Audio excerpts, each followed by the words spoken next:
Hindi maganda ang mga nararanasan ng aking mga kababayan sa kamay ng mga Espanyol.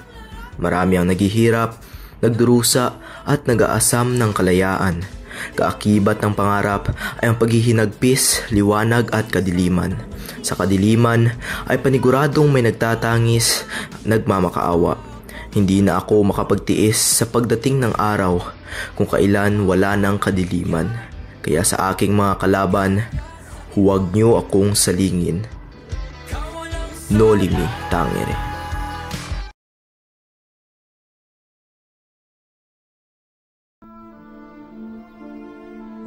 Ako si Kapitan Tiago, Don Santiago de los Santos. Ako ang isa sa pinakamayaman, pinakamabait, pinakamatalino at pinakamalapit sa simbahan ng pamahalaan ng San Diego.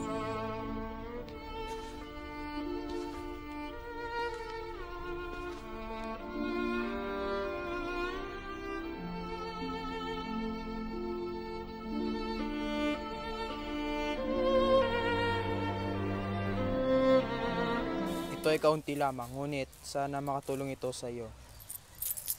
Ito rin ang aking mga lumang damit at mga pagkain para sa iyo. Salamat po, Kapitan Tiago. Naway pagpalain kayo ng Diyos na may kapal.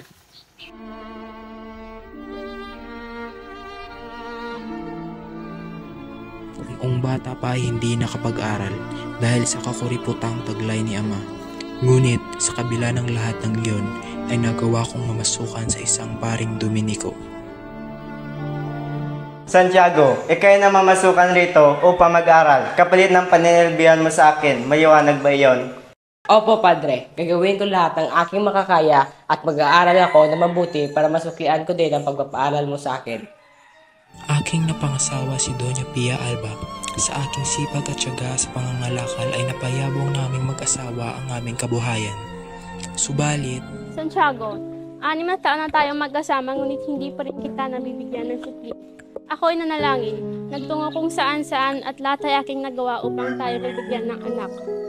Ako rin, maging ako ay hindi alam ang gagawin. Ako'y magtutungo kay Padre Damaso upang tanungin kung anong dapat natin gawin. Padre?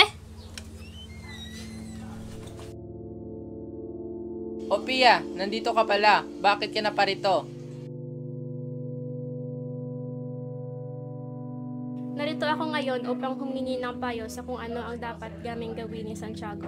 Sapagkat 6 na taon na kaming magkasama sa isang bubong, ngunit hindi pa rin kami nagkakaroon ng supling.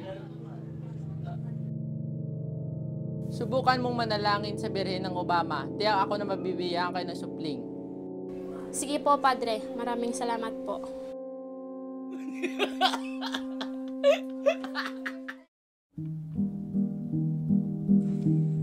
nagbunga ang aming pananampalataya pagkat kami ay nabiyayaan ng isang napakarikit na sanggol.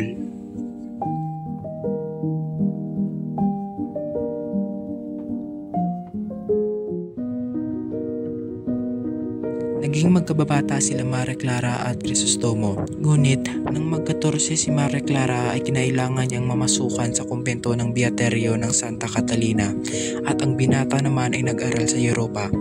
Tutulman sa kalooban na hindi niya nagawang suwayin ang kagustuhan ng amaing si Padre Damaso.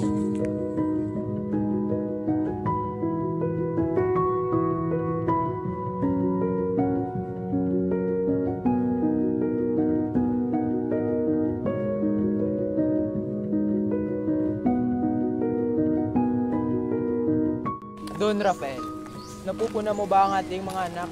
Mukhang sila ay nagkakaunawaan at nag-iisa ang kanilang puso. Ako rin ay naniniwala sa kanilang pag-iibigan. Nais mo ba silang ipagkasundo? Walang problema, kaibigan. Ipapakasal natin sila pagdating ang takdang oras. Kawalang sala, halika na, tuklasin ang mundo puno ng isipanin. Halika na, tuklasin ang mundo puno ng isipanin. Kay Tubi!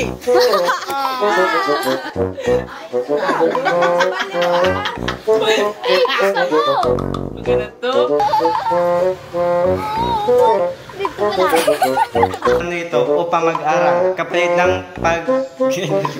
Go, Amaw! awit. Awit, duditan. Sige, na mo na yung tsak-tuya. Kagina sa laki duwan. Kagina duwan. Action!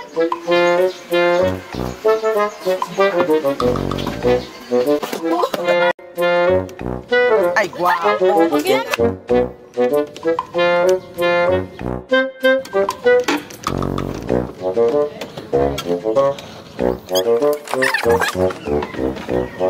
Hindi na makita. Ano naman yung pat?